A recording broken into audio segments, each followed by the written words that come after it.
শুধু মুখে আমি আপনি আল্লাহর প্রশংসা করলাম, এই প্রশংসা কোনো কাজে আসবে না। আমি আপনি যখন নামাজে দাঁড়িয়ে যাই, নামাজে দাঁড়ানোর সময় আমি আপনি শুরুতে আল্লাহু আকবার বলে তাকবীর বলে আমি আপনি হাতটা বেঁধে ফেলি। আল্লাহু আকবার বলার সঙ্গে সঙ্গে আমার আপনার জন্য দুনিয়ার সমস্ত কাজগুলো নিষিদ্ধ হয়ে যায়। যার কারণে শুরুর তাকবীরটাকে বলা হয় তাকবীরে তাহরিমা, তাকবীরে উলা। কথা বলেন ঠিক কিনা? এই যে তাকবীরে উলা, তাকবীরে তাহরিমা আমি আপনি বেঁধে ফেলি, এরপরে কিন্তু আমি আপনি শুরু করে দেই আলহামদুলিল্লাহি রাব্বিল আলামিন। আল্লাহর সমস্ত প্রশংসা জগতের সময়ের প্রতিপালক আল্লাহর জন্য প্রশংসা কিন্তু আমি আপনি প্রতিনিয়ত করছি। নামাজ পড়ে আবার মানুষকে ঠকায় এমন লোক আছে না নেই? সবাইকে বলতে আছে না নেই? নামাজ পড়ে, নামাজের মধ্যে আল্লাহু আকবার স্লোগান দিয়ে দেয়, নামাজের মধ্যে প্রশংসা করে জগৎ সময়ের প্রতিপালক আল্লাহর প্রশংসা। এরপরই বলা হয় আর রহমানির রহিম, আল্লাহ হলেন পরম দয়ালু অসীম করুণাময়। এরপরে রব্বুল আলামিনের সবচাইতে যে বড় পরিচয়টা আমার আপনার জন্য দরকার, সেটা হলো মালিক ইয়াউমিদ্দিন, বিচার দিবসের মালিককে। সবাইকে বল, বিচার দিবসের মালিককে। এই দুনিয়াতে আমি আপনি যে কোনোভাবে আমি আপনি বিচারালয়টাকে নিয়ন্ত্রণ করতে পারি, আমার আপনার ক্ষমতা আছে। আমি আপনি বিচারালয়টা আমার আপনার পক্ষে নিয়ে নিতে পারি। ভালো মানুষের বিরুদ্ধে ভালো মানুষকে ফাঁসায়া দিতে পারি, অপরাধী মানুষকে আমি আপনি ছেড়ে দিতে পারি। কিন্তু যেই দিন রব্বুল আলামিন বিচার কায়েম করবেন, আলাইসাল্লাহু বিআহকামিল হাকিমিন, যেই দিন আল্লাহ বিচার কায়েম করবেন, সেই দিন বিচার উল্টানোর কোনো সুযোগ থাকবে নাকি? এই যে আমি আপনি নামাজের মধ্যে বললাম মালিক ইয়াউমিদ্দিন, আসলে মালিক ইয়াউমিদ্দিন এই কথাটা আমি আপনি কতটুকু অন্তরে ধারণ করতে পেরেছি, এটার পরিচয় পাওয়া যাবে আমার আপনার কর্মজীবনে। কি কথা বলেন? কি কথা বলেন? সত্যিকারে যদি আমি আপনি মালিক ইয়াউমিদ্দিন, আল্লাহ হলেন বিচার দিবসের মালিক, অর্থাৎ পৃথিবীতে আমি আপনি যা কিছু করছি সব কিছুর বিচার ফায়সালা একজন করবেন, তিনি কে? আল্লাহ রাব্বুল আলামিন আমাকে আপনাকে পৃথিবীতে পাঠালেন, আমাকে আপনাকে আল্লাহ একেবারে ছেড়ে দেন নাই। আমি আপনি যা কিছু করছি, আমার আপনার সব কিছু কর্ম, সকল কর্ম যত ছোটই হোক আর যত বড়ই হোক, কিরামান কাতিবিনা ইয়ালামুনা মা তাফআলুন।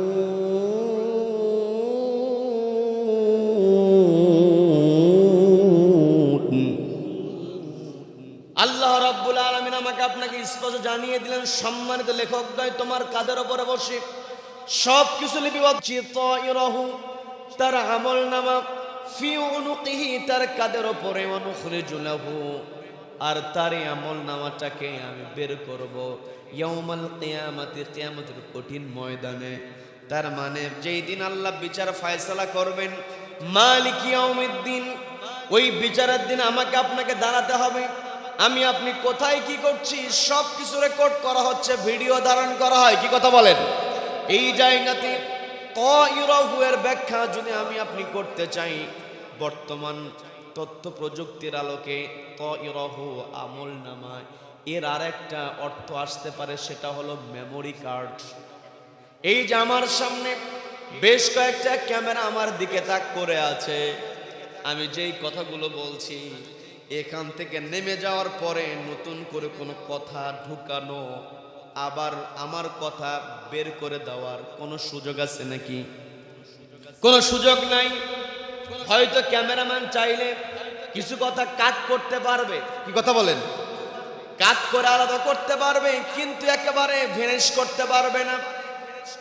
আর দুনিয়ার যেই ক্যামেরা আছে, দুনিয়ার যেই মেমোরি কার্ড আছে, এই মেমোরি কার্ডে দুনিয়ার মানুষের হয়তো কর্তৃত্ব আছে, কিন্তু আমার আপনার কাঁধের উপরে আল্লাহ যেই ক্যামেরা ফিট করে দিয়েছেন, সেই ক্যামেরাতে যেই ভিডিওগুলো ধারণ হচ্ছে, সেটার মেমোরির নিয়ন্ত্রণ কার হাতে? সেই আল্লাহর ব্যাপারে আমি আপনি স্বীকারোক্তি দিয়ে দেই মালিক ইয়াউমিদ্দিন, আল্লাহ হলেন বিচার দিবসের মালিক।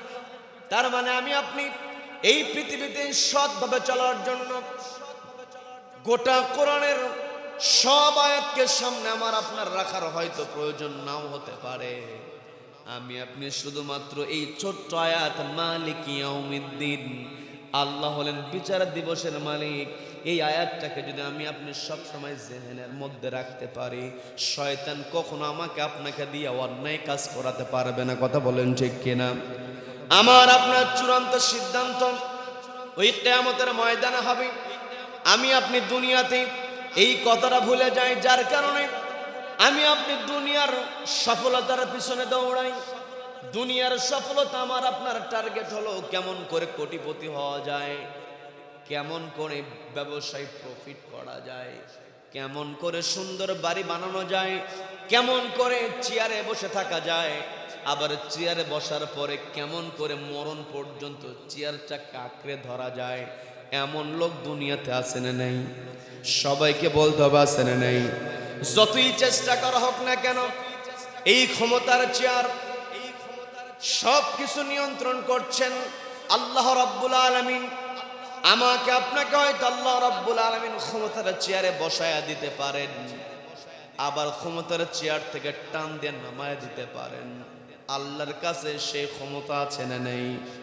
পবিত্র কোরআনের ৩ নম্বর সূরা, সূরা আলে ইমরানের ২৬ নম্বর আয়াত আল্লাহ বলছেন, ওগো নবী আপনি বলুন, কুলিল্লাহুম্মা মালিকাল মুলকি তুতিল মুলকা মান তাশাউ ওয়া তানজিউল মুলকা মিম্মান তাশাউ ওয়া তুইজ্জু মান তাশাউ ওয়া তুযিল্লু মান তাশাউ বিয়াদিকাল খায়র।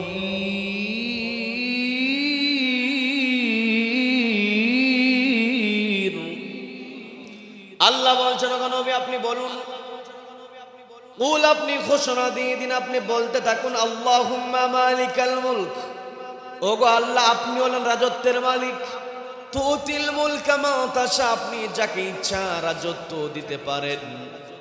ওয়া তানজিউল মুলকা মিম্মান তাশা, আবার আপনি চাইলে যার কাছ থেকে ইচ্ছা ক্ষমতাটাকে আপনি কেড়ে নিতে পারেন। ওয়া তুইজ্জু মান তাশা, আপনি যাকে ইচ্ছা ইজ্জত দিতে পারেন। ওয়া তুযিল্লু মান তাশা, আপনি যাকে ইচ্ছা অপমান করতে পারেন। কি কথা বলেন?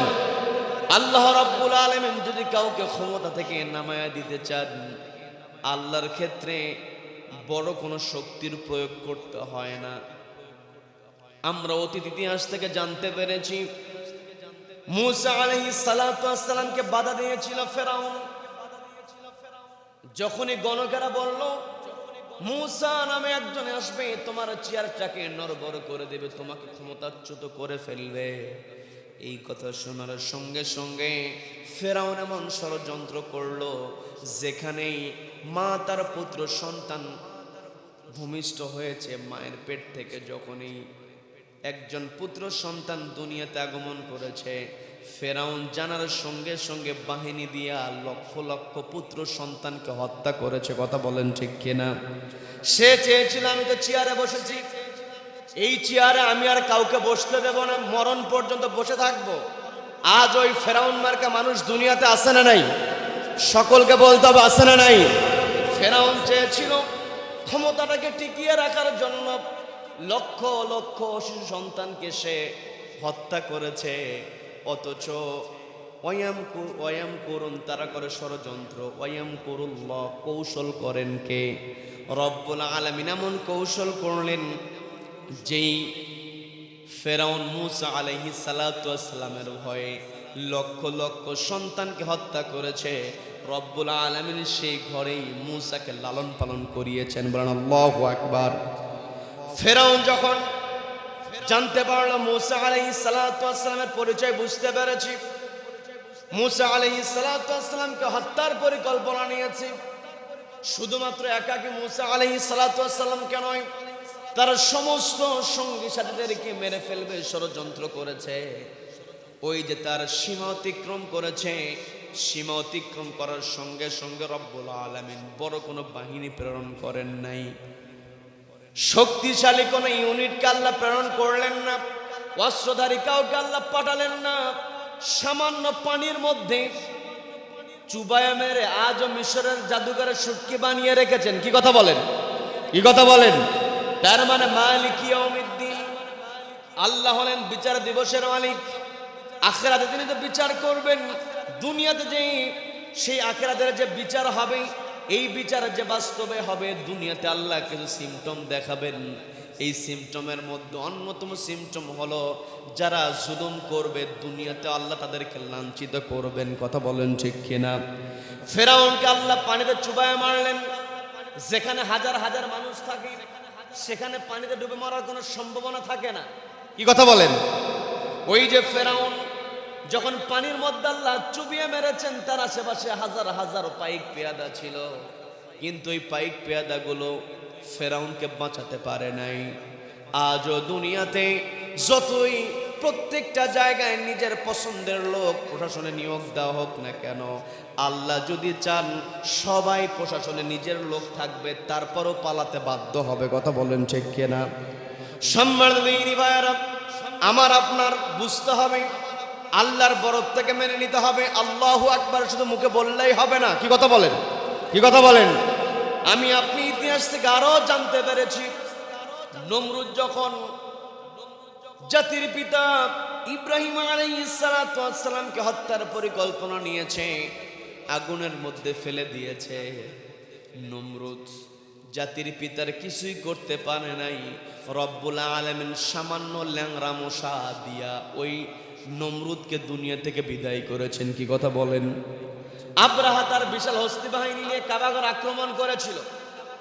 সে মনে করেছিল কাবাকে আমি ধ্বংস করে দেব। বিশাল হস্তি বাহিনী নিয়ে হাজির হয়েছে। রব্বুল আলামিন তার শক্তি প্রদর্শন করেছেন। রব্বুল আলামিন বড় কোনো বাহিনীকে সেখানে প্রেরণ করলেন না। তয়রন আবাবিল, যাকে যাকে পাখি পাঠালেন, ছোট্ট ছোট্ট পাখি, ঠোঁটের মধ্যে মটর দানার মতো পাথর কুচি, উপর থেকে আল্লাহর হুকুমে ছোট্ট ছোট মটর দানার মতো পাথর ফেলে দেওয়া হয়েছে। ছোট্ট ছোট্ট পাথরের মধ্যে আল্লাহ এমন কিছু সেট করে দিলেন, ওই বিশাল হস্তি বাহিনী চিবানো ঘাসের মতো হয়ে গিয়েছে। বলেন আল্লাহু আকবার।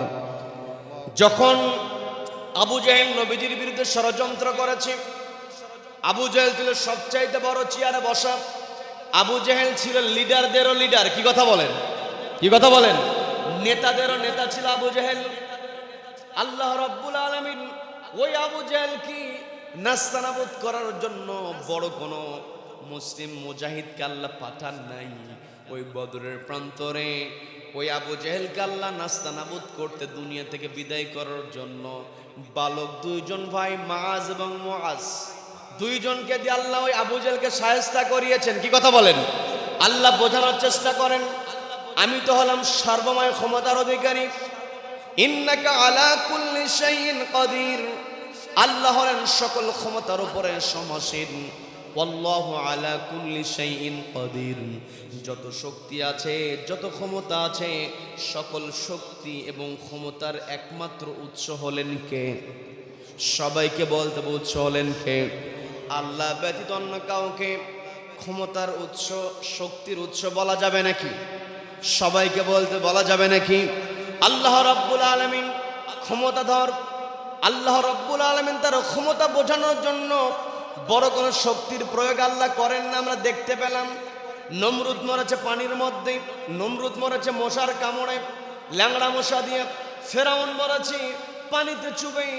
আব্রাহা তার হস্তি বাহিনী নিয়ে ধ্বংস হয়েছে ছোট্ট ছোট্ট পাখির দ্বারা।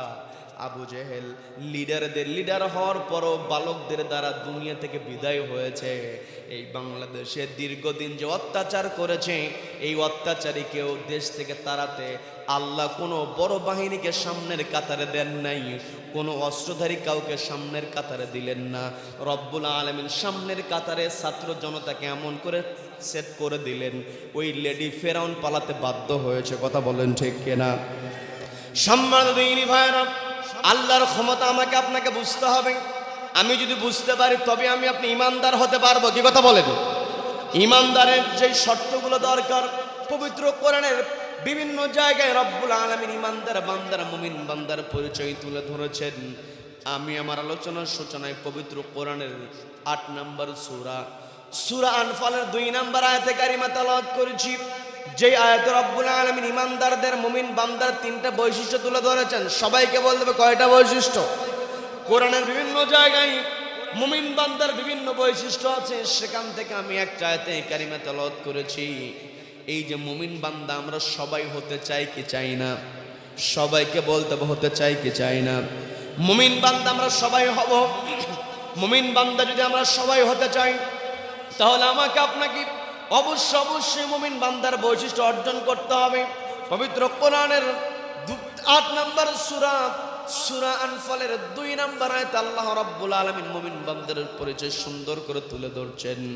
ইন্নামাল মুমিনুনা আল্লাযীনা ইযা যুকিরাল্লাহু ওয়াজিলাত কুলুবুহুম ওয়া ইযা তুলিয়াত আলাইহিম আয়াতুহু زادتهم إيمانا وعلى ربهم يتوكلون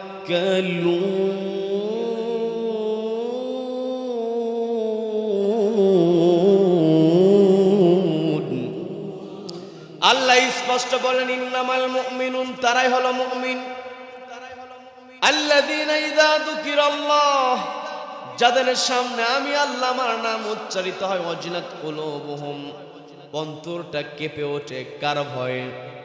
সকলকে বলতে হবে কার ভয়ে?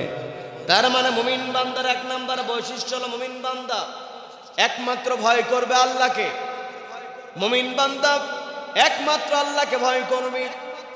এরপরে 2 নম্বর আয়াতে আল্লাহ, এরপরে ওই আয়াতে 2 নম্বরে যেই বৈশিষ্ট্য আল্লাহ তুলে ধরলেন, আল্লাহ বললেন ওয়াইদা তুলিয়াত আলাইহিম, যখন মুমিন বান্দাদের সামনে তেলাওয়াত করা হয় আয়াতুহু, আল্লাহর কালাম যখন তেলাওয়াত করা হয়, জাদাতহুম ঈমানা, ঈমানটাকে বহুগুণে বৃদ্ধি করে দেন কে?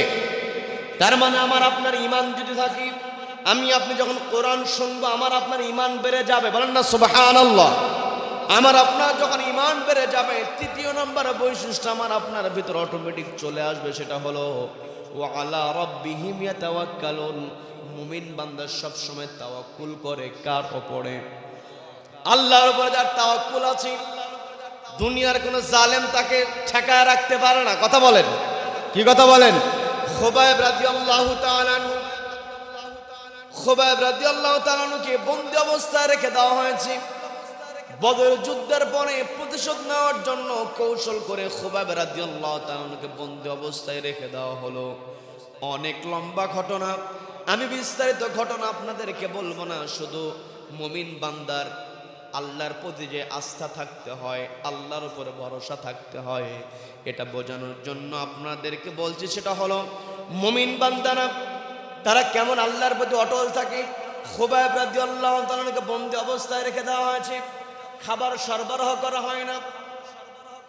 খুবাইব রাদিয়াল্লাহু তাআলাকে তারা বলে দিল, তুমি যদি ইসলাম ছাড়ো তবেই তোমাকে খাবার দেওয়া হবে। কিন্তু খুবাইব রাদিয়াল্লাহু তাআলা ভরসা রেখেছেন কার উপরে? ওয়া আলা রাব্বিহিম ইয়াতাওয়াক্কালুন। খুবাইব রাদিয়াল্লাহু তাআলা যখন আল্লাহর উপরে ভরসা রেখেছেন, রব্বুল আলামিন ওই দুনিয়ার কাফেররা তার খাবার বন্ধ করেছিল, তবুও রব্বুল আলামিন তার জন্য আসমানি ফয়সালা দিয়ে খাবার দিয়েছেন। বলেন না সুবহানাল্লাহ। খুবাইব রাদিয়াল্লাহু তাআলা খাবার বন্ধ করে যখন ওই কাফেররা খুবাইবকে থামাতে পারে নাই, একটা পর্যায়ে তারা সিদ্ধান্ত নিয়ে নিল রাদিয়াল্লাহু তাআলাকে তারা হত্যা করে ফেলবে। ষড়যন্ত্র করে খুবাইব রাদিয়াল্লাহু তাআলাকে তারা হত্যার পরিকল্পনা নিয়ে নিল। একেবারে চূড়ান্ত সময় খুবাইব রাদিয়াল্লাহু তাআলাকে যখন ফাঁসির কাস্টের দিকে নিয়ে যাওয়া হবে, খুবাইব রাদিয়াল্লাহু তাআলা ফাঁসির কাস্টের দিকে এগিয়ে যাচ্ছেন। এই ঘটনাটা বর্ণনা করেছেন নবীজির আরেকজন সাহাবী সাঈদ ইবনে আমর আল জুমাহি রাদিয়াল্লাহু তাআলা আনহু।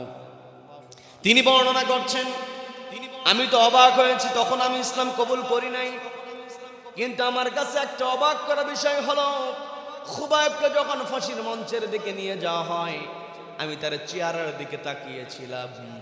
আমি লক্ষ্য করে দেখলাম একজন মানুষকে কিছুক্ষণ পর হত্যা করে ফেলা হবে, দুনিয়া থেকে বিদায় করে দেওয়া হবে, অথচ সেই মানুষের চেহারার মধ্যে কোনো প্রকার ভয়ের ছাপ নাই, বরং চেহারার মধ্যে হাসির ঝিলিক। বলেন না সুবহানাল্লাহ।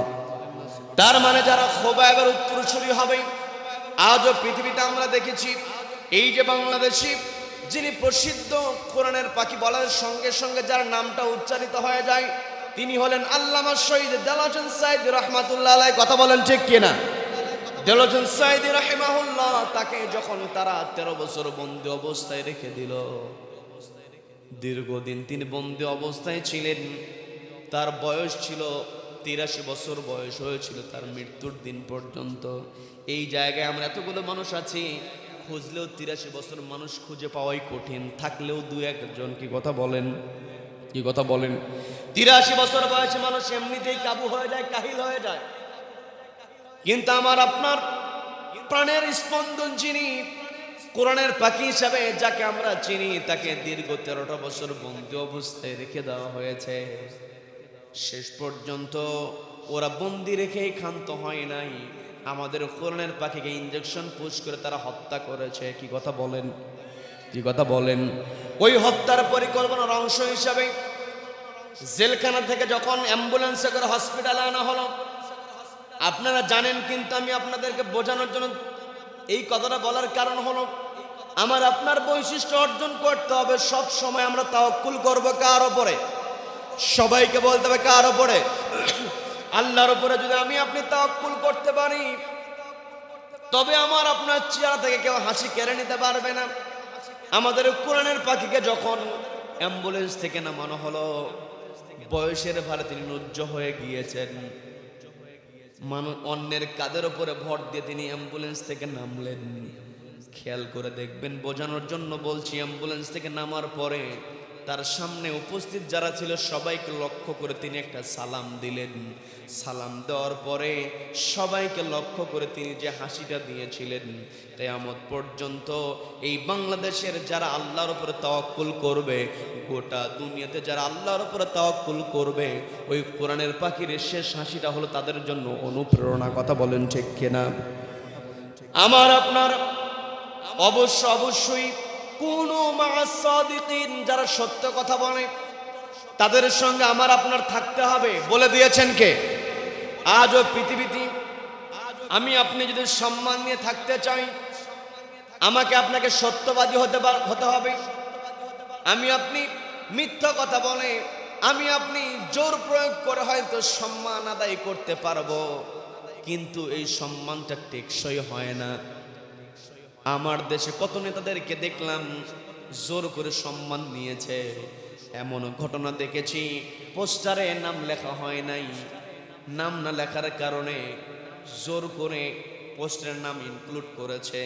যদি পোস্টারের নাম ইনক্লুড করতে না পেরেছে, মাহফিল পর্যন্ত বন্ধ করে দিয়েছে। এমন ঘটনা আমার দেশে ছিল। কথা বলেন ঠিক কিনা? জোর করে তারা সম্মান নেওয়ার চেষ্টা করেছে, কিন্তু শেষ পর্যন্ত সম্মান তারা টিকিয়ে রাখতে পারে নাই। কি কথা বলেন? আমাদের কোরআনের পাখি বলেছিলেন, এই যে জুলুম তোমরা করছো, এই জুলুমের সীমা যখন অতিক্রম হয়ে যাবে, এই সীমা অতিক্রমের সঙ্গে সঙ্গে এমন পরিস্থিতি আসবে তোমরা ইঁদুরের গর্তও খুঁজে পাবে না। কথা বলেন ঠিক কিনা? তার মানে আমার আপনার সব সময় খেয়াল করতে হবে, আমি আপনি যদি আল্লাহর উপরে ভরসা রেখে অটল থাকতে পারি, আমি আপনি যত বিপদের মধ্যেই পড়ি না কেন, বিপদ থেকে আমাকে আপনাকে পরিত্রাণ দেবেন কে? সবাইকে বলবে পরিত্রাণ দেবেন কে? আমি আপনি যদি আল্লাহকে ভয় করতে পারি, আল্লাহর ভয় যার অন্তরে আছে, আসমান জমিনের যত বরকতের দরজা আছে সব আল্লাহ তার জন্য খুলে দেন। বলেন না সুবহানাল্লাহ। পবিত্র কোরআনের 7 নম্বর সূরা, সূরা আরাফের 96 নম্বর আয়াতে আল্লাহ রাব্বুল আলামিন সুন্দর করে বলছেন, ওয়ালাউ আন্না আহলাল কুরা আমানু ওয়াত্তাকাউ লাফাতাহনা আলাইহিম বারাকাতিম মিনাস সামাই ওয়াল আরদ। বলেন আল্লাহু আকবার। আল্লাহ বলছেন, ওয়ালাউ আন্না আহলাল কুরা, জনপদের লোকেরা যদি আমানু ঈমান আনে কার উপরে, সবাইকে বলতে ঈমান আনে কার উপরে, ওয়াত্তাকাউ যদি আল্লাহকে ভয় করতে পারে, তার মানে শুধু ঈমান আনলাম এটা বললেই হবে না, আল্লাহকে ভয় করতে হবে। ঈমান এনেছি মুখে আমি আপনি স্বীকার করলাম কিন্তু আল্লাহকে ভয় করলাম না, আমি আপনি মুমিন হতে পারবো না। বরং যারা মুখে নিজেকে ঈমানদার দাবি করে আল্লাহকে ভয় করে না, এরা কখনো মুমিন হতে পারে না, এরা হলো মুনাফিক। কথা বলেন ঠিক কিনা? আল্লাহ রাব্বুল আলামিন মুমিন বান্দার জন্য রহমতের দরজা, বরকতের দরজা আল্লাহ খুলে দেন। আল্লাহ বললেন আমানু, যদি ঈমান আনতে পারে, ওয়াত্তাকাউ এবং আমি আল্লাহ আমাকে ভয় করতে পারে, লা ফাতাহনা অবশ্যই আমি খুলে দেব বারাকাতিম মিনাস সামাই ওয়াল আরদ, আসমান এবং জমিনের বরকতের দরজাগুলো। বলেন না সুবহানাল্লাহ। এই জায়গাতে আল্লাহ বলেন লা ফাতাহনা। যারা আলেম ওলামা আছেন তারা সহজেই বুঝতে পারবেন, আল্লাহ তো বলতে পারতেন ফাতাহনা, আমি খুলে দেব, কিন্তু এই জায়গাতে আল্লাহ ফাতাহনা শব্দের পূর্বে লাম অক্ষর ব্যবহার করেছেন। আরবিতে কোনো কিছুকে যদি আবশ্যকতা বোঝানোর জন্য, নিশ্চয়তা বোঝানোর জন্য যদি কোনো কথা বলতে হয়, তাহলে পূর্বে লামে তাকিদ ব্যবহার করতে হয়। আপনাদেরকে বোঝার জন্য আরো সহজ করে বলছি, ইংরেজিতে যেই জায়গাতে আমি আপনি মাস্ট শব্দ দেখে অবশ্যই তোমাকে যেতে হবে, মাস্ট বি, এই কাজটা তোমাকে করতে হবে। মাস্ট শব্দ প্রয়োগ করলে সেই কাজের গুরুত্ব বাড়ে। কি কথা বলেন? কি আমার কথা বিরক্ত হচ্ছেন নাকি? আলোচনা চলবে? চলবে, চলুক ইনশা। আমরা এখানে বসেছি, আমাদের সবার একটাই টার্গেট, আমরা সন্তুষ্ট করতে চাই কাকে? কাকে সন্তুষ্ট করতে চাই? সেই আল্লাহ আমাকে আপনাকে বললেন লা ফাতাহনা, অবশ্যই আমি খুলে দেব। তার মানে আমি আপনি যদি আল্লাহকে ভয় করে আল্লাহর বিধান বাস্তবায়নের জন্য যদি আমি আপনি চেষ্টা করি, আমাদের বাংলাদেশের দিকে তাকিয়ে যদি আমরা চিন্তা করি, আমার দেশে আইন আদালত নিয়ম কানুন সব কিছুই আছে, কিন্তু দিন দিন চুরি বাড়ছে না কমছে? সবাইকে বলতে বাড়ছে না কমছে? আমার দেশে চোর বেশি না মানুষ বেশি? আচ্ছা, মানুষ বেশি আর এক দল বেশি চোর বেশি, তাহলে কোন দিকে যাব? চোর কম কিন্তু চোরদেরকে সহ্য করার মানুষ বেশি। কি কথা বলেন? কি কথা বলেন? জুতা চোর, মুরগি চোর ধরা পড়েছে, আমি আপনি আচ্ছা তারে গণধোলাই, জীবনে কারো গায়ে হাত তোলে নাই। যখনই শুনছে ওখানে মুরগি চোর ধরা পড়ছে, চিন্তা করলো সবাই যত মারতেছে একটা থাপ্পড় আমি মেরে আসি। কি কথা বলেন? কি কথা বলেন? জুতা চোর ধরা পড়েছে, মুরগি চোর, কম্বল চোর ধরা পড়েছে, আপনি গিয়ে কি করলেন? যা খুশি ইচ্ছা মতো আপনি গণধোলাই দিলেন, আপনি বিচার ফায়সালা করলেন। অথচ আমার আপনার সামনে কলমের খোঁচা দিয়া লক্ষ লক্ষ টাকা আত্মসাৎ করে এমন অফিসার যদি আমার আপনার সামনে আসে, আমি আপনি জানার পর গণধোলাই তো দূরের কথা, সালাম দেওয়া শুরু করি। কি কথা বলেন? আজকে আমি আপনি কোথায় প্রতিবাদ করতে হবে আমরা ভুলে গিয়েছি। আমরা মনে করি যে একাকে নামাজ পড়লাম, রোজা রাখলাম, হজ করলাম, টাকা আছে দান করলাম, জিকির করলাম, একাকী ইবাদত করে গেলাম, পার পেয়ে গেলাম। না, একাকী ইবাদত করে পার পাওয়ার কোনো সুযোগ নাই। যদি একাকী ইবাদত করে পার পাওয়া যেত তাহলে নবীজিকে রাতের অন্ধকারে মক্কা থেকে মদিনায় হিজরত করতে হতো না। কথা বলেন ঠিক কিনা? সম্মানিত দ্বীনি ভাইয়েরা, ব্যক্তিগত জীবন, পারিবারিক জীবন, সামাজিক জীবন, রাষ্ট্রীয় জীবন, আন্তর্জাতিক অঙ্গন, প্রত্যেকটা ক্ষেত্রেই নবীজির আদর্শ, নবীজির অংশগ্রহণ আছে না নাই? আছে না নাই? আমরা নবীজির সুন্নাতগুলো পালন করার জন্য বড় আগ্রহ দেখাই। নবীজির সুন্নাত আমরা পালন করি, পাগড়ি পরি, টুপি পরি, লম্বা জামা পরি, আতর ব্যবহার করি, খাওয়ার শেষে মিষ্টি খাওয়া সুন্নাত, এগুলো সব কিছু পালন করি। ভালো কথা, অবশ্যই পালন করব। নবীজি যা করেছেন, লাকাদ কানা লাকুম ফি রাসূলিল্লাহি উসওয়াতুন হাসানা, নবীজি যা করেছেন, নবীজি ডান কাতে শুয়েছেন, আমিও ডান কাতে। নবীজি বাম পা দিয়ে টয়লেটে প্রবেশ করেছেন, ডান পা দিয়ে বের হয়েছেন। নবীজি ডান পা দিয়ে মসজিদে ঢুকেছেন, বাম পা দিয়ে বের হয়েছেন। এগুলো আমি আপনি অবশ্যই মানব, এগুলো নবীজির সুন্নাত। কিন্তু নবীজির সবচাইতে বড় সুন্নাত হলো নবীজি ছিলেন রাষ্ট্রনায়ক। কথা বলেন ঠিক কিনা? কি কথা বলেন?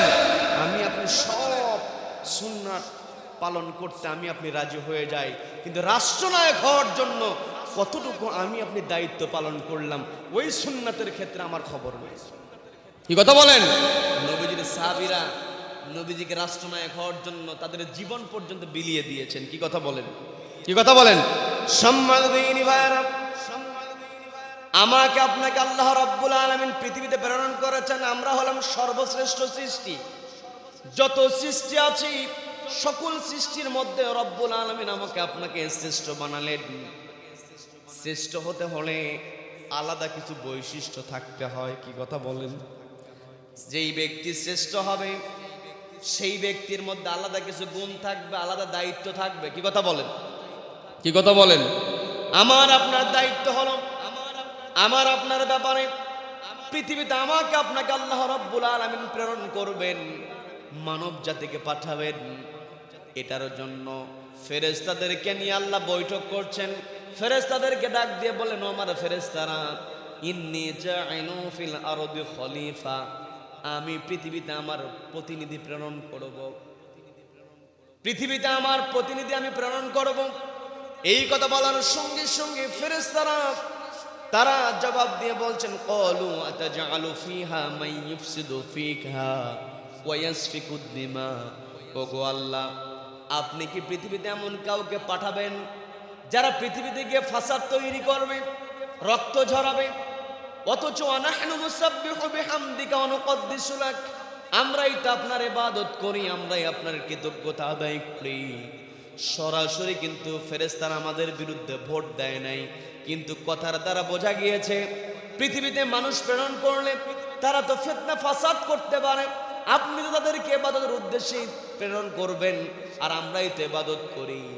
এই কথার দ্বারা মেসেজ হলো আপনি পৃথিবীতে মানুষ না পাঠালেও চলবে, আমরাই তো ইবাদত করি। এই কথা বলার সঙ্গে সঙ্গে আল্লাহ সুন্দর জবাব দিয়ে বলছেন, ইন্নী আ'লামু মা লা তা'লামুন।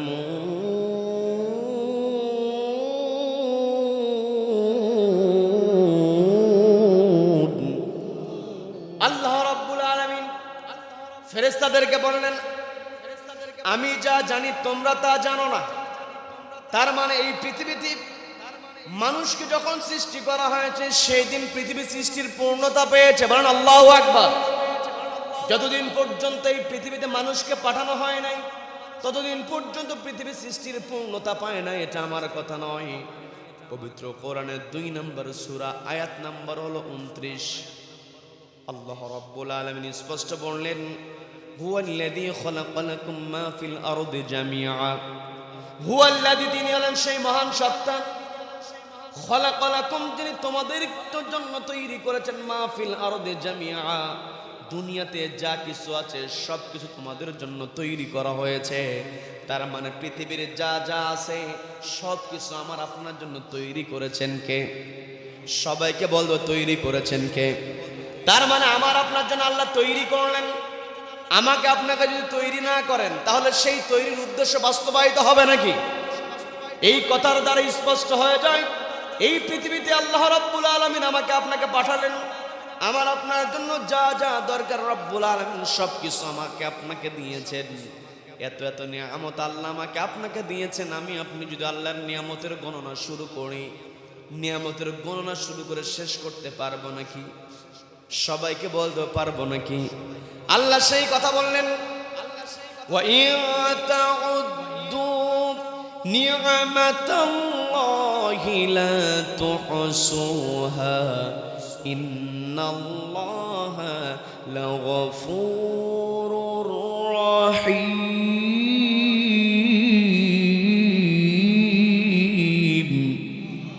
আল্লাহ বলছেন, ওয়া ইন তাউদ্দু, ও আমার বান্দারা, তোমরা যদি আমার নিয়ামতের গণনা শুরু করে দাও, নিয়ামাতাল্লাহ, আমি আল্লাহ আমার নিয়ামতের গণনা যদি তোমরা শুরু করে দাও, ইন তাউদ্দু লা তুহসুহা, তোমরা হিসাব মেলাতে পারবে না। এত এত নিয়ামত আল্লাহ আমাকে আপনাকে দিয়েছেন। আমি আপনি আল্লাহর নিয়ামতের গণনা শুরু করলে কখনো শেষ করতে পারবো না। এই যে আমি আপনি এই জায়গায় বসে আছি, আমাদের সবারই শ্বাস প্রশ্বাস চলছে। শ্বাস প্রশ্বাস যখন বন্ধ হয়ে যাবে, আমি আপনি আর পৃথিবীতে থাকতে পারবো না। এই শ্বাস প্রশ্বাসটা যে কন্টিনিউ চলছে, এই শ্বাস প্রশ্বাসের জন্য প্রয়োজন হলো অক্সিজেনের। অক্সিজেন সরবরাহ যদি বন্ধ হয়ে যায়, আমি আপনি বাঁচতে পারবো নাকি? এই অক্সিজেন এত বড় নিয়ামত। আল্লাহ যদি কোনো রাষ্ট্রীয় শক্তির কাছে অক্সিজেনের ক্ষমতা যদি দিয়ে দিতেন, অক্সিজেনের নিয়ন্ত্রণ যদি কোনো রাষ্ট্রীয় ক্ষমতা পেয়ে যেত, এই যে বিগত দিনে আমরা দেখেছি দেশের মধ্যে বিভিন্ন জায়গায় মাহফিলের অনুমতি দেয় নাই, সভা সমাবেশের অনুমতি দেয় নাই।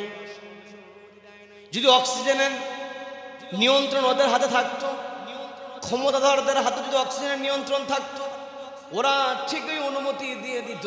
কিন্তু যে সময় মানুষ সমাবেশ করার জন্য একত্রিত হতো, ওই জায়গাতে অক্সিজেন সরবরাহ বন্ধ করে দিত। সাংবাদিকরা গিয়ে প্রশ্ন করত, কি ব্যাপার, ওই জায়গায় অক্সিজেন সরবরাহ কেন বন্ধ করেছেন? ওরা মিথ্যা কথা এত বলেছে, ওরা বলে ফেলতো অক্সিজেন সরবরাহ তো আমরা বন্ধ করি না, ওদের নাকেই সমস্যা। কি কথা বলেন? প্রত্যেকটা জায়গায় নিজেদের দোষ কখনো ওরা স্বীকার করে নাই। কি কথা বলেন? কি কথা বলেন? সবসময় নিজেদের প্রশংসা করেছি। বন্ধুগণ, যে কথা বলতে নিয়েছিলাম, অক্সিজেনের চিন্তা যদি আমি আপনি একটু করে ফেলি, সেটা হলো একজন মানুষ বেঁচে থাকার জন্য প্রতিনিয়ত পরিবেশটাকে তাকে অক্সিজেন গ্রহণ করতে হয়। বিজ্ঞানীরা যে তথ্য দিয়েছে, বায়োলজিক্যাল সায়েন্টিস্টরা যে তথ্যটা দিয়েছে, একজন মানুষ বেঁচে থাকার জন্য পরিবেশ থেকে প্রতিনিয়ত 7 থেকে 8 লিটার অক্সিজেন গ্রহণ করে। বলেন না সুবহানাল্লাহ।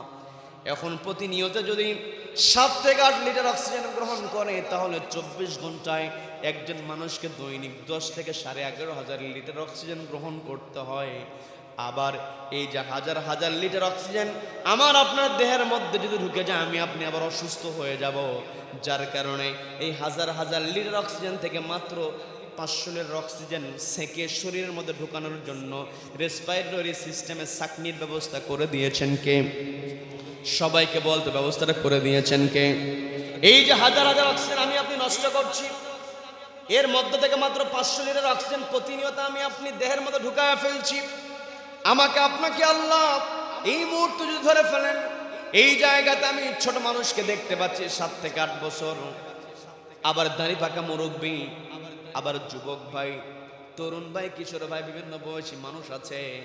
এই জায়গাতে যে কোনো মানুষকে ধরে যদি বলা হয়, মায়ের পেট থেকে যেই দিন ভূমিষ্ঠ হয়েছ, সেই দিন থেকে আজকে পর্যন্ত কত লিটার অক্সিজেন ব্যবহার করেছে, শুধু এটারই হিসাব দাও, আমরা কেউ দিতে পারবো নাকি? তার মানে এত নিয়ামত আল্লাহ আমাকে আপনাকে দিয়েছেন, এমনিতেই দেন নাই। আমার আপনার দায়িত্ব আছে না নাই? আল্লাহ বলছেন, ইন্নী জাইলুন ফিল আরদি খলিফা।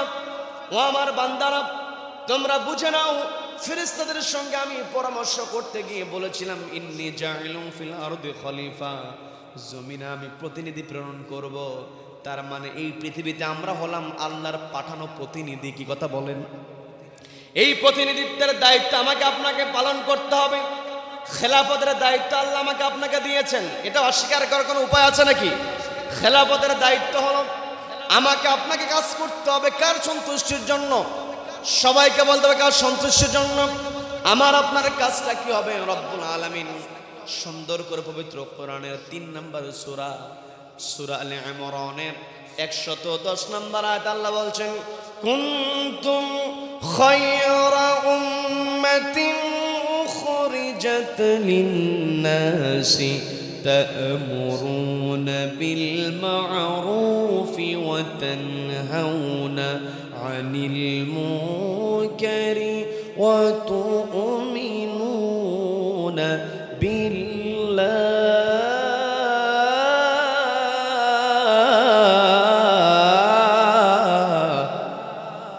আল্লাহ আমাকে আপনাকে বললেন, ও আমার বান্দারা, কুনতুম খায়রা উম্মাহ, তোমরা উত্তম জাতি হতে পারো। উখরিজাত লিন-নাস, তোমাদেরকে বের করা হয়েছে মানুষের জন্য। তার মানে আমি আপনি যদি উত্তম হতে চাই, তাহলে আমাকে আপনাকে কাজ করতে হবে মানুষের জন্য। কি কথা বলেন? কি কথা বলেন? মানুষের জন্য আমাকে আপনাকে কাজ করতে হবে। আর সেই কাজের দফা 1 নাম্বার হলো আল্লাহ বললেন তা'মুরুনা বিল মা'রুফ, তোমরা সৎ কাজের আদেশ দাও। ওয়া তানহাউনা আনিল মুনকার, অসৎ কাজে বাধা প্রদান করো। তার মানে এই পৃথিবীতে আমি আপনি যদি খেলাফতের দায়িত্ব পালন করতে চাই, নিজেকে ভালো কাজ করতে হবে এবং ভালো কাজের আদেশ দিতে হবে। কি কথা বলেন? কি কথা বলেন? নিজেকে খারাপ কাজ থেকে বাঁচাতে হবে, নিজে খারাপ কাজ থেকে দূরে থাকতে হবে এবং কোথাও কোনো খারাপ কাজ সংগঠিত হলে সেই খারাপ কাজকে প্রতিহত করতে হবে একটি কিতাবের বিধান দিয়া। সেই কিতাবের নাম কি?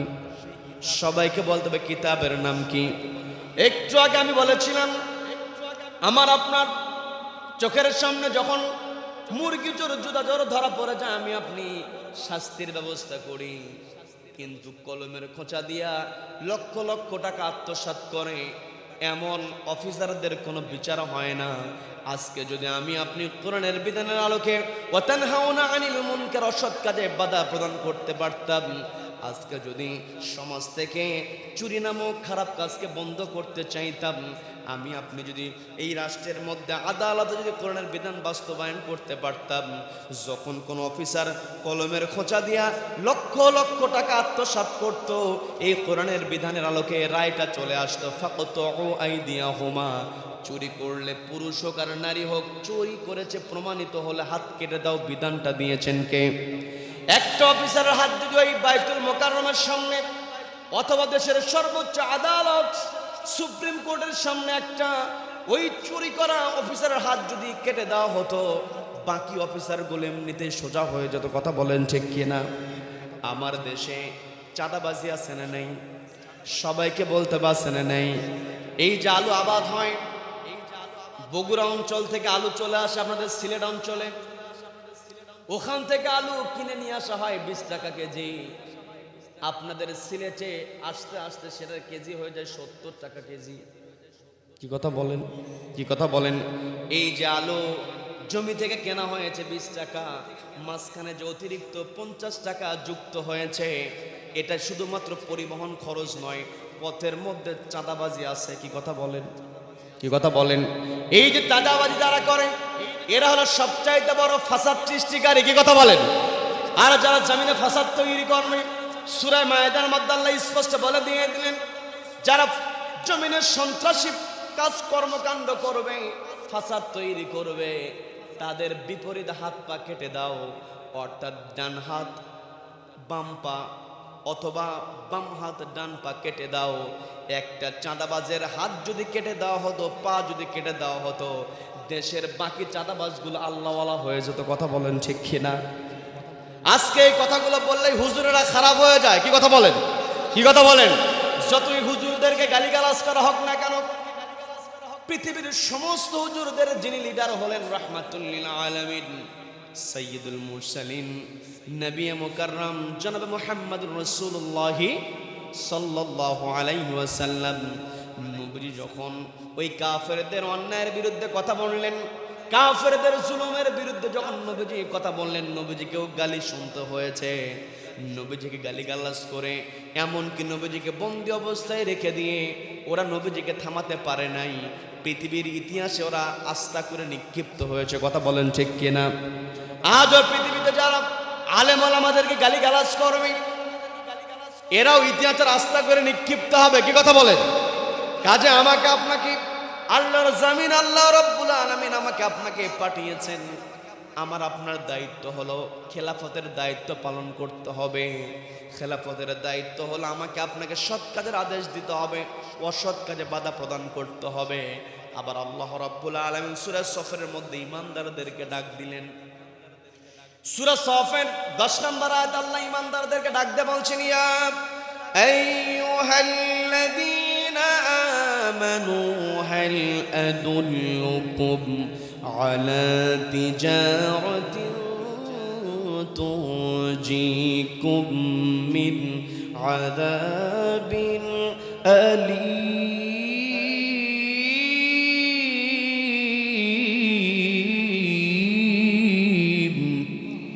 আল্লাহ বলছেন, ইয়া আইয়ুহাল্লাযীনা আমানু, ওহে যারা ঈমান আনয়ন করেছো, আলা তিজারাহ, আমি কি তোমাদের কেমন একটি ব্যবসার সন্ধান দেব, তুনজিকুম, যেই ব্যবসা তোমাদেরকে বাঁচিয়ে দেবে, মিন আযাবিন আলিম, যন্ত্রণাদায়ক শাস্তি থেকে। প্রশ্নটা করছেন কে? সবাইকে বলতে প্রশ্ন করছেন কে? আল্লাহ প্রশ্ন করলেন। প্রশ্নকে আল্লাহ নিজে উত্তর দিয়ে বলছেন, তুমিনুনা বিল্লাহি ওয়া রাসূলিহি ওয়া তুজাহিদুনা ফি সাবিলিল্লাহি বিআমওয়ালিকুম ওয়া আনফুসিকুম, যালিকুম খায়রুল লাকুম ইন কুনতুম তা'লামুন। আল্লাহ বলছেন, আমার বান্দারা, আমি তোমাদেরকে যে ব্যবসার সন্ধান দেই, এই ব্যবসা, এই কাজ তোমাকে বাস্তবায়ন করতে হলে 1 নম্বরে তুমিনুনা বিল্লাহ, ঈমান আনতে হবে। কার ওপরে? সবাইকে বলতে হবে ঈমান আনতে হবে। কার ওপরে? ওয়া রাসূলিহি, রাসূলের প্রতি ঈমান আনতে হবে। ওয়া তুজাহিদুনা ফি সাবিলিল্লাহ, আল্লাহর রাস্তায় সংগ্রাম করতে হবে। বিআমওয়ালিকুম ওয়া আনফুসিকুম, নিজের অর্থ এবং জান ব্যয় করার মাধ্যমে। বলেন আল্লাহু আকবার, বলেন আল্লাহু আকবার। তার মানে আমার আপনার দায়িত্ব হলো আল্লাহর বিধান বাস্তবায়নের জন্য তুজাহিদুনা ফি সাবিলিল্লাহ, আল্লাহর জমিনে আল্লাহর বিধান কায়েমের জন্য আমাকে আপনাকে সচেষ্ট হতে হবে। আল্লাহ রাব্বুল আলামিন এই কোরআনটাকে দিয়েছেন নীতির কিতাব হিসেবে। কি কথা বলেন? কি কথা বলেন? এই কোরআনের মধ্যে নীতি আছে না নাই? সবাইকে বলতে হবে নীতি আছে না নাই? গুরুত্বপূর্ণ কথা। আমার দেশে বিভিন্ন সময় বিভিন্ন কথা আমার আপনার কানে চলে আসে।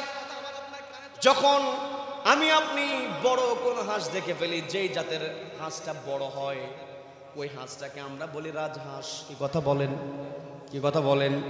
যখন কোন প্রাসাদ আমরা দেখি, সেই প্রাসাদকে আমরা বলি রাজপ্রাসাদ। কি কথা বলেন? যখন কোন মিস্ত্রি বিল্ডিং তৈরি করে, যারা মিস্ত্রি, সর্বশ্রেষ্ঠ মিস্ত্রি যারা, তাদেরকে বলা হয় রাজমিস্ত্রি। তার মানে মিস্ত্রির মধ্যে যেই বড়, সে যদি রাজমিস্ত্রি হতে পারে, হাঁসের মধ্যে যে হাঁস বড়, সে যদি রাজহাঁস হতে পারে। আল্লাহ রাব্বুল আলামিন এই কোরআনটাকে নীতির কিতাব আকারে পাঠিয়েছেন। তার মানে এই কোরআনটা হবে সবচাইতে বড় নীতি, তার মানে রাজনীতি। কথা বলেন? কি কথা বলেন? আমার কথা বুঝতে পারলেন? আপনাকে বিরক্ত হলেন? বিরক্ত হলেন? রাজপ্রাসাদ, প্রাসাদ বড় হলে তাকে বলি রাজপ্রাসাদ, হাঁস বড় হলে আমরা বলি রাজহাঁস। মিস্ত্রি, শ্রেষ্ঠ মিস্ত্রি হলে বলি রাজমিস্ত্রি। এই কোরআনটা তো নীতির কিতাব। তার মানে কোরআনকে যদি নীতির কিতাব বলি, তাহলে কোরআনটা হবে সবচাইতে বড় নীতি, রাজনীতি। কথা বলেন? কি কথা বলেন? অনেকে বলে যে কোরআনের মধ্যে রাজনীতি খুঁজে পায় না, নীতি বলে খুঁজে পাওয়া যায় না। এই কোরআনের মধ্যে আল্লাহ নীতি দিয়ে দিলেন। এই নীতি যদি আজকে বাস্তবায়িত হতো, নবীজির দরবারে বিচার এসেছে, বনু মাখজুম গোত্রের এক মহিলা চুরি করেছে। নবীজির কাছে বিচার দেওয়া হলো। নবীজি চুরি প্রমাণ হওয়ার পরে নবীজি বলেন হাত কেটে দাও। ওসামা ইবনে যায়েদ রাদিয়াল্লাহু তাআলা আনহু, নবীজি তাকে বড় স্নেহ করতেন, যায়েদের পুত্র। নবীজি যায়েদ রাদিয়াল্লাহু তাআলার পুত্র নবীজি যেহেতু পছন্দ করেন, সাহাবা ইকরামদের মধ্যে একটু চিন্তা করলে একজন সম্ভ্রান্ত ঘরের মেয়ে, সে চুরি করেছে, আর হাত যদি কেটে দেওয়া হয় বংশের মান কি আর থাকে? চুরি করেছে, এতে মান যায় নাই, হাত কাটলেই মান যায়। কি কথা বলেন? অন্যায় করেছে, অপরাধ করেছে, ওই সময় ওর মান যায় না, শাস্তি দিলে নাকি মান যায়। কি কথা বলেন? কি কথা বলেন? নবীজির কাছে গিয়ে যখন বলা হলো সম্ভ্রান্ত ঘরের মেয়ে চুরি করেছে, মান তো চলে যায়, একটু কি শাস্তিকে কি লঘু করার, ছোট করার কি কোনো উপায় আছে ইয়া রাসূলুল্লাহ? নবীজি রেগে গেলেন। নবীজি বলছেন, তোমরা এসেছো বনু মাখজুম গোত্রের ফাতেমারা শাস্তি কমাতে। আমার মেয়ে ফাতেমা যদি চুরি করত, আমি আমার মেয়ের হাতটা কেটে দিতাম। বলেন আল্লাহু আকবার। এটার নামই হলো ইসলাম। আজকে কোরআনের নীতি যদি রাজনীতিতে যদি প্রতিষ্ঠিত হয়ে যায়, এই দেশের মধ্যে গরিব মানুষেরা না খেয়ে থাকবে না। কি কথা বলেন? খলিফা হারুনুর রশিদের নাম আপনারা শুনেছেন। খলিফা হারুনুর রশিদ, তিনি রাষ্ট্র পরিচালনা করেছেন, কোরআনকে সামনে রেখে তিনি রাষ্ট্র পরিচালনা করেছেন, যার কারণে পৃথিবী যতদিন থাকবে খলিফা হারুনুর রশিদের নাম ততদিন থাকবে। কি কথা বলেন? কি কথা বলেন? খলিফা হারুনুর রশিদ তিনি রাষ্ট্র পরিচালনা করেছেন কেমন করে? তার রাষ্ট্র পরিচালনার সময় সিরিয়াতে একটা বিশৃঙ্খল অবস্থা হয়ে আছে। রব্বুল আলামিন এই সিরিয়াকে তার রহমতের চাদরে ঢেকে রাখুন, বলেন আমিন। এই সিরিয়ার একটা শহর, তৎকালীন সময়ে যে শহরের নাম ছিল রাকা শহর। রাকা শহরের প্রধান বিচারপতি তিনি অসুস্থ হয়ে গিয়েছেন। বিচারপতি যদি অসুস্থ হয়ে যায়, বিচার কার্য যদি থেমে যায়, তাহলে সেখানে একটা অস্থিরতা, স্থবিরতা চলে আসে, বিশৃঙ্খলা তৈরি হয়ে যায়। বিচারপতি যখন অসুস্থ, খলিফা বরাবর চিঠি লেখা হলো। খলিফা রশিদকে লক্ষ্য করে জানানো হলো, রাকা শহরের প্রধান বিচারপতি যিনি বিচার ফয়সালা দেবেন, বিচারপতি তো অসুস্থ, আপনি দ্রুত রাকা শহরে একজন বিচারক নিয়োগের ব্যবস্থা করেন। এইভাবে যদি অসুস্থতা চলতেই থাকে, দেশের পরিস্থিতি, শহরের পরিস্থিতি খারাপ হয়ে যাবে, বিচার তো আমরা পাবো না। কাজেই আপনি দ্রুত এই রাকা শহরের বিচারক নিয়োগ দেওয়ার জন্য আপনার দৃষ্টি আকর্ষণ করছি। এই কথা বলে যখন চিঠিটা লেখা হলো, খলিফা হারুন রশিদ তিনি চিঠির পাল্টা জবাব দিয়ে বললেন, আগামী 1 সপ্তাহের মধ্যে রাকা শহরের বিচারক সেখানে পৌঁছায় যাবে। 1 সপ্তাহের মধ্যে নতুন বিচারক চলে আসলেন। বিচারক তার ইজলাসে বসার সঙ্গে সঙ্গে সবার আগে যেই বিচারটা তার সামনে পেশ করা হলো, সেই বিচার হলো, অভিযোগ ছিল একজন বৃদ্ধা মহিলার বিরুদ্ধে। অপরাধটা হলো, বৃদ্ধা মহিলা রুটির দোকান থেকে কয়েকটা রুটি চুরি করেছে, সেই সঙ্গে মধুর বোতল। ছোট্ট একটা ঘটনা আছে, বলবো না, শেষ করে দেব।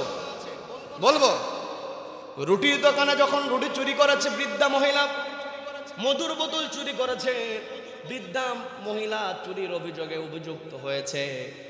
বিচারক লক্ষ্য করে দেখলেন, এই বয়সে তো মানুষ সহজে চুরি করার কথা না। দেখবেন শেষ বয়সে মানুষের মধ্যে ইবাদত করার প্রবণতাটা একটু বেড়ে যায়। কি কথা বলেন? কি কথা বলেন? শেষ বয়সে আল্লাহকে বেশি ভয় করে, কারণ নিজে দুর্বল হয়ে যায়। কি কথা বলেন? যুবক মানুষ রাতের বেলা ঘুম ধরেছে, ঘুমিয়ে গিয়েছে, রাত 3টার দিকে ঘুম ভেঙে গিয়েছে, জাগ্রত হয়ে এক কাত থেকে আরেক কাতে চলে যায়। নতুন করে কাজ যখন ঘুরে নতুন করে ঘুমানো শুরু করে, যুবকের কাছে মনে হয় নতুন ঘুম শুরু হলো। কি কথা বলেন? কি কথা বলেন? কিন্তু বৃদ্ধ মানুষ রাত 3টায় ঘুম ভেঙে গেছে, আর ঘুম হয় না, কি করবে? তখন বাধ্য হয়ে ওযু বানিয়ে তাহাজ্জুদ পড়ে। কি কথা বলেন? আবার মুরব্বী যারা আছেন, মন খারাপ করিয়েন না যে হুজুর আপনি ইয়ং মানুষ, আপনি আমাদের বিরুদ্ধে কথা বলছেন। আজকের যারা বৃদ্ধ তারাও তো এক সময় যুবক ছিল। কি কথা বলেন? কি কথা বলেন? বৃদ্ধ বয়সে মানুষের মধ্যে ইবাদতের টেন্ডেন্সি বেড়ে যায়, অপরাধ থেকে নিজেকে বাঁচানোর টেন্ডেন্সি বেড়ে যায়, যার কারণে বিচারক একটু অবাক হলেন, এই বৃদ্ধ মহিলা কেন রুটি চুরি করলো, মধু চুরি করলো, একটু জানা দরকার। প্রশ্ন করা হলো, আপনি চুরি করেছেন, চুরি করা বড় অপরাধ, আপনার কি জানা নাই? বলে হ্যাঁ জানা আছে। চুরি করলে যে হাত কেটে দেওয়া হয়, এটা কি আপনার জানা আছে? বলে হ্যাঁ জানা আছে। জানার পরও আপনি কেন চুরি করলেন? ওই বৃদ্ধা মহিলা জবাব দিয়ে বলছে, আমি তো চুরি করতে চাই না, চুরি করতে বাধ্য হয়েছি। আপনি কেন বাধ্য হলেন একটু জানার ইচ্ছা আমার, বলেন। ওই বৃদ্ধা মহিলা বলছে, আমি ক্ষুধার্ত, কয়েকদিন হলো আমার কাছে কোনো খাবার নাই, আমি ক্ষুধার্ত, আমি নিজেকে কন্ট্রোল করেছি, কিন্তু আমার ঘরে 2টা নাতনি আছে, তারাও ক্ষুধার্ত, আমি নিজেকে নিয়ন্ত্রণ করতে পারি, কিন্তু চোখের সামনে যখন ছোট্ট ছোট্ট মানুষ তীব্র যন্ত্রণা, ক্ষুধার যন্ত্রণা ছটফট করেছে, আমি আর নিজেকে রক্ষা করতে পারি, নিজেকে স্থির করতে পারি নাই। আমি বাড়ি থেকে বের হয়েছি, এদিক সেদিকে খাবার সন্ধান করেছি, কোথাও আমি কোনো খাবার পাই নাই। আমি যে কাজ করব, সে কাজ করার মতো তেমন শক্তি তো আমার নাই। আমি যখন দোকানের সামনে গিয়েছি, দোকানদারকে দেখলাম দোকানদার অন্যমনস্ক, তখনই আমার ক্ষুধার দিকে তাকায় আমি ওই দোকান থেকে কয়েকটা রুটি আমি চুরি করলাম, মধুর বোতল চুরি করেছি, কিন্তু চুরি করতে তো আমার অভ্যাস নাই, যার কারণে আমি ধরা পড়ে গিয়েছি। এই কথা বলার সঙ্গে সঙ্গে ওই বিচারক বলছেন, আজকে নতুন করে আর কোনো কথা শোনা হবে না, আর আজকে এই বিচারের রায় আমি দেব না, আগামী দিনে আবার কোর্ট বসবে, সেই দিন আমি সবাইকে সামনে রেখে রায় দিয়ে দেব। তবে আগামী দিনে যখন বিচার বসানো হবে, ওই সময় নগর প্রধান যিনি তিনিও থাকবেন, খাদ্য প্রধান যিনি তিনিও থাকবেন, ধনাঢ্য ব্যক্তি যারা আছে তারাও থাকবেন। সবাইকে সামনে নিয়ে আমি বিচারটা করব। নির্ধারিত দিনে নতুন করে যখন বিচারক বসে গিয়েছেন, তিনি বলছেন, যেহেতু এই বিচারের সব কিছু আমার পূর্বের জানা, আমি আজকে এই বিচারের এই যে অভিযোগ, এই অভিযোগের রায়টা আমি আজকে দিয়ে দেব। রায়টা হলো, যেহেতু চুরি করা হয়েছে, চুরি করলে তো হাত কেটে দেওয়া হয়, কিন্তু হাত কাটার বিধানটা আমি এই জায়গায় মওকুফ করে দিলাম, কারণ মানুষ বিদ্যা হয়ে গিয়েছে। আবার সরাসরি স্বীকারোক্তিমূলক জবানবন্দি দিয়েছেন, তাকে পেঁচানো হয় নাই, রিমান্ডে নেওয়ার দরকার হয় নাই। রিমান্ডে নিয়ে সত্য বের করতে হয়, কি কথা বলেন? আবার আমার দেশে রিমান্ডের নামে অত্যাচার আছে না নাই? আছে না নাই? রিমান্ডের নামে যারা অত্যাচার করবে, জুলুম করবে, এদেরকে অবশ্যই আল্লাহর সামনে দাঁড়াতে হবে, কি কথা বলেন? কেউ যদি মালিক ইয়াউমিদ্দিন, আমি শুরুতেই বলেছিলাম, কেউ যদি মালিক ইয়াউমিদ্দিন এই কথার প্রতি ঈমান রাখতে পারত, ওই ব্যক্তি কখনো রিমান্ডে নিয়ে জুলুম করতে পারত না, কথা বলেন ঠিক কিনা? বিচারক বলতেছেন, যেহেতু বৃদ্ধা মহিলা, তাকে জোর করে তাকে রিমান্ডে নিতে হয় নাই, যেহেতু তাকে প্রশ্ন করার সঙ্গে সঙ্গে তিনি সত্য স্বীকার করেছেন, কাজেই তাকে এই হাত কাটার যে শাস্তি, এখান থেকে মাফ করে দেওয়া হলো। হাত কাটার শাস্তি মওকুফ হয়ে গেল। এই যে চুরি সংঘটিত হয়েছে, চুরির করার কারণে এই বৃদ্ধা মহিলা চুরি করেছে, এই চুরির অপরাধে 50টা বেত্রাঘাত আমি ঘোষণা দিয়ে দিলাম, 50টা বেত্রাঘাত দিতে হবে। 500 দিনার আমি জরিমানা করলাম। এই কথা বলি, ওই বিচারক তার চেয়ার থেকে নেমে এসে বৃদ্ধা মহিলার পাশে দাঁড়ালেন। দাঁড়িয়ে বলছেন, আজকে বৃদ্ধা মহিলা ক্ষুধার্ত থেকে তিনি চুরি করেছেন, তিনি রাষ্ট্রের নাগরিক, তিনি যে ক্ষুধার্ত আছেন, বৃদ্ধা মানুষ, এই যে অপরাধটা হয়েছে, এই অপরাধ সংগঠিত হওয়ার জন্য সবচাইতে বড় অপরাধী হলো এই রাষ্ট্রের যিনি খলিফা। যিনি খলিফা তিনি তো খোঁজ নিতে পারে নাই। এই খোঁজ না নেওয়ার কারণে বৃদ্ধা মহিলা চুরি করেছে। আর আমি তো এই রাকা শহরের বিচারপতি, তার মানে আমি তো খলিফার প্রতিনিধি। আমি প্রতিনিধি হয়ে রাকা শহরের বিচারকের চেয়ারে আমি বসেছি। আমার তো দায়িত্ব ছিল খোঁজ নেওয়ার। যেহেতু আমি আমার দায়িত্ব পালন করতে পারি নাই, 50টা বেতের বাড়ির মধ্যে 20টা বেতের বাড়ি আমার হাতে দেওয়া হোক, বলেন আল্লাহু আকবার। তিনি স্পষ্ট করে দিলেন, 50টা বেতের বাড়ির মধ্যে 20টা বেতের বাড়ি আমার হাতে মারা হোক। বললেন, আমার হাতে বিচার এই যে আমি দিয়েছি, 20টা বেতের বাড়ি আমার হাতে মারা হবে। যে আমার হাতে আঘাত করবে, যার দায়িত্ব, তাকে লক্ষ্য করে বলছেন, আমি বিচারক হওয়ার কারণে তোমার মনের মধ্যে যেন কোনো দয়ার উদ্রেক না হয়। অন্য নবদের ক্ষেত্রে তুমি যেমন করে বেত্রাঘাত করতে, আমার কাছে তদ্রুপ বেত্রাঘাত করবে, প্রয়োজন তার চাইতে জোরে আঘাত করবে, বলেন আল্লাহু আকবার। হাতটা তিনি সামনে বাড়ায় দিয়েছেন, হাতের মধ্যে বাড়ি দেওয়া হলো। কয়েকটা বাড়ি দেওয়ার পরে হাতটা ফেটে রক্ত বের হয়েছে। পাশ থেকে এসে ব্যান্ডেজ করে দেবে, কাছে আসতে দিলেন না। তার যে রুমালটা ছিল, রুমালটা বের করে তিনি হাতের উপরে রাখলেন, রেখে বলতেছেন, এখনো 20টা পূরণ হয় নাই, যতই আমার হাত থেকে রক্ত বের হোক না কেন, 20টা বেতের বাড়ি আমার হাতে মারতেই হবে না। আল্লাহু আকবার। এই যে তিনি হাতের মধ্যে বেতের বাড়ি নিয়েছিলেন, একটাই কারণ, অন্তরে ছিল কার ভয়? সকলকে বলতে হবে কার ভয়? 20টা বেতের বাড়ি যখন তার হাতের মধ্যে প্রয়োগ করা হলো, তিনি বলছেন, এই যে বাকি এখনো 30টা বেতের বাড়ি, এই বেতের বাড়িতে বৃদ্ধা মহিলাকে মারা হবে না। খাদ্য প্রধান কই? খাদ্য প্রধানকে ডাকা হলো। ধনাঢ্য ব্যক্তি যারা আছে তাদেরকে ডাকা হলো। সবার মধ্যে 30টা বেতের বাড়ি বন্টন করে তাদেরকে আঘাত করা হলো। বেতের বাড়ি সম্পন্ন হওয়ার পরে রয়েছে এখনো 500 দিনার, কেমন করে আসবে? যেই মহিলা রুটি চুরি করেছে খাবার অভাবে, কেমন করে আসবে? তিনি বলছেন, এই মহিলার তো দেওয়ার সামর্থ্য নাই, এই 500 দিরহাম সবাইকে দিতে হবে, আমি 100 দিরহামের দায়িত্ব নিয়ে নিলাম, বলেন আল্লাহু আকবার। রাষ্ট্রীয় কোষাগারে এটা জমা হয়ে যাবে। বাকি 400 দিনার যেটা আছে, এই 400 দিনার সবার মধ্যে ভাগ করে দিলেন, কার মাথা পিছু 10 দিনার, কার মাথা পিছু 30 দিনার। এমন করে উপস্থিত সবাইকে যখন নির্দিষ্ট করে তিনি জরিমানা নির্ধারণ করে দিলেন, 400 দিনার যখন উপস্থিত হয়ে গেল, সংগ্রহ করা হলো, ওই 400 দিনারের মধ্যে 20 দিনার তিনি কি করলেন, 20 দিরহাম তিনি করলেন। ওই দোকানদারকে দিয়ে বললেন, এই 20 দিরহাম হলো তোমার রুটে চুরি করা হয়েছে, তোমার মধুর বদলে চুরি করা হয়েছে, এই চুরির জন্য তোমাকে জরিমানা স্বরূপ তোমাকে তোমার দাম দিয়ে দেওয়া হলো। আর বাকি যে 380 দিনার থেকে গেল, ওই 380 দিরহাম, এই দিরহামটা ওই বিচারক ওই বৃদ্ধা মহিলার সামনে রেখে দিয়ে বলছেন, আগামী 1 মাস পর্যন্ত আপনি আপনার নাতিদেরকে নিয়ে এই 380 দিনার ব্যবহার করবেন, এটা আপনার জন্য বরাদ্দ। বলেন না সুবহানাল্লাহ।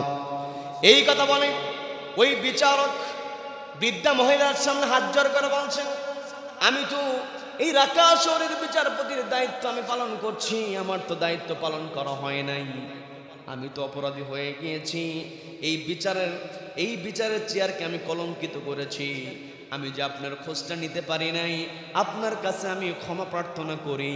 ওই কাল কিয়ামতের কঠিন ময়দানে আমি আপনি নামাজের মধ্যে যে বলি মালিক ইয়াউমিদ্দিন, ওই বিচার দিবসের কথা স্মরণ করিয়ে দিয়ে ওই খলিফা তিনি বলতেছেন, ওই খলিফা ওই বিচারক বলতেছেন, এই যে আমি আপনার যেই রায়টা দিয়েছিলাম, আমি আপনার খোঁজ নিতে পারি নাই, আজকে আপনি যেই চুরির সম্মুখীন হয়েছেন, এতে আমারও তো অপরাধ আছে। কিয়ামতের কঠিন ময়দানে যেই দিন আল্লাহ বিচার করবেন, আপনার কাছে করজোড়ে মিনতি করি, ওই দিন আপনি আমার বিরুদ্ধে আল্লাহর কাছে কোনো অভিযোগ করিয়েন না। বলেন না সুবহানাল্লাহ। আর আপনাকে আমি 380 দিনার দিয়ে বিদায় করে দিলাম, আগামী 1 মাস আপনি পরিবারে খরচ চালাবেন, এরপরে 1 মাস পরে আপনি খলিফার দরবারে হাজির হবেন, সেই দিন আপনার সঙ্গে চূড়ান্ত কথা হবে। এই কথা বলে যখন ছেড়ে দেওয়া হলো, ওই বৃদ্ধা মহিলা বাড়িতে গিয়েছেন।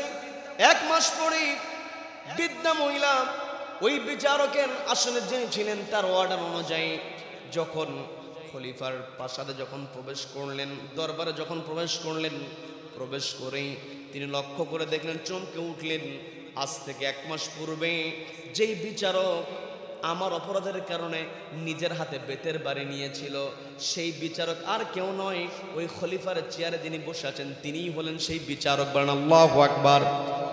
ওই যে চিঠি লেখা হয়েছিল, রাকা শহরের কোনো বিচারক নাই, আপনি ব্যবস্থা করুন, পাল্টা চিঠি দেওয়া হয়েছে, আগামী 1 সপ্তাহের মধ্যে রাকা শহরের বিচারক চলে যাবে। খলিফাকে তো সবাই চিনত না। বর্তমান সময়ে না হয় আমেরিকাতে ট্রাম্প কেমন করে মুখ বাঁকা করে, বাংলাদেশের রিক্সা চালকও বলতে পারে। কি কথা বলেন? মোবাইলে অনলাইনের কল্যাণে আমরা দেখতে পাই, কিন্তু তৎকালীন সময় তো প্রযুক্তি ছিল না, খলিফা হারুন রশিদকে কেউ চিনত না। তিনি তার নিজের পরিচয়টাকে হাইড করে নিজেই গিয়ে রাকা শহরের বিচারকের আসনে বসেছিলেন। তিনি পরীক্ষা করতে চেয়েছিলেন যে আসলেই আমার রাষ্ট্রের অবস্থাটা কি। যেমনটা ওমর রাদিয়াল্লাহু তাআলা দায়িত্ব পাওয়ার পর রাতের বেলা তিনি ঘুমাতে পারেন নাই, জনগণের খবর নেওয়ার জন্য ঘুম না গিয়ে তিনি জনপদে ঘুরেছেন, একমাত্র কাকে ভয় করে? খলিফা হারুন রশিদ। তিনি বৃদ্ধা মহিলাকে দেখে দ্রুত নেমে আসলেন, এসে বললেন, আপনি আমাকে দেখে অবাক হয়েছেন? অবাক হওয়ার কিছুই নাই, রাকা শহরের বিচারপতি অসুস্থ ছিল, যার কারণে আমি আমার পরিচয়টাকে গোপন করে সেখানে গিয়ে বিচারকের আসনে বসে আমি ওই দিন বিচার করেছি, ফয়সালা দিয়েছি। ওই দিন আমি আপনার কাছে মাফ চেয়েছিলাম রাকা শহরের বিচারপতি হিসাবে, কিন্তু আমি রাষ্ট্রপতি হিসাবে, খলিফা হিসেবে তো আপনার কাছে ক্ষমা নিতে পারি নাই। ওই দিন আপনাকে বলেছিলাম 1 মাস পরে আপনি নাতনিদেরকে নিয়ে আসবেন, আপনার নাতনি ছোট্ট মানুষ, এদের খোঁজও তো আমি নিতে পারি নাই, আপনি বৃদ্ধ মানুষ, আপনারও খোঁজ আমি নিতে পারি নাই, এটা আমার দায়িত্ব ছিল, আমি অপরাধ করেছি, আপনি আমাকে ক্ষমা করে দেন। আমার তো দায়িত্ব আপনার খোরপোষ, আপনার ভরণ পোষণের দায়িত্ব আমার নেওয়া দরকার। আমার দেশও বৃদ্ধ মানুষের দায়িত্ব নেওয়ার সরকারের সিস্টেম আছে, দেশের লতে সব কিছু আছে, বয়স্ক ভাতা বৃদ্ধদেরকে দেওয়া হয়, কিন্তু কষ্ট নিয়ে বলতে হয় ওই বয়স্ক ভাতা বৃদ্ধ মানুষের পাইতে যেই পেরেশানির মধ্যে পড়তে হয় তার কাছে পৌঁছতে পৌঁছতে অর্ধেক নাই। কি কথা বলেন? আজকে যদি আমার দেশে সত্যিকারেই কোরআনের নীতি বাস্তবায়িত হতো, তাহলে কোনো নেতার পক্ষে জনগণের অর্থ পকেটে আত্মসাৎ করার সাহস হতো না। কি কথা বলেন? তার মানে আমার আপনার একটাই টার্গেট থাকবে, আমার আপনার দায়িত্ব হলো এই জমিনে আল্লাহর বিধান কায়েম করব। আল্লাহর বিধান কায়েম করা মানেই হলো আদালত কায়েম করা, ন্যায়পরায়ণতা প্রতিষ্ঠা করা। আল্লাহ আমাকে আপনাকে অর্ডার দিলেন, তা'মুরুনা বিল মা'রুফ, তোমরা সৎ কাজের আদেশ দাও। আর আল্লাহ সরাসরি যে আদেশটা দেন, ওদের অনেক আদেশ আল্লাহ সরাসরি দিয়েছেন কোরআনের মধ্যে, যে আদেশের সঙ্গে আমরা খুবই পরিচিত। ইমাম সাহেব যখন জুমার দিনে সানি খুতবা শেষ করেন, তার কমন একটা আয়াত থাকে, সূরা নাহলের 90 নম্বর আয়াত, ইন্নাল্লাহা ইয়া'মুরু বিল আদলি ওয়াল ইহসান ওয়া ইতাই যিল কুরবা ওয়া ইয়ানহা আনিল ফাহশাই ওয়াল মুনকারি ওয়াল বাগই ইয়া'দুকুম লাআল্লাকুম তাযাক্কারুন। আয়াত পুরোটুকু পড়তে হয় না, ইমাম সাহেব যখনই বলে ইন্নাল্লাহা ইয়া'মুরু বিল আদল, এই পর্যন্ত যাওয়ার সঙ্গে সঙ্গে মুসল্লিরা বুঝতে পারে তো খুতবা শেষ, এখন দাঁড়াতে হবে। সবাই প্রস্তুতি নিয়ে শরীরে একটা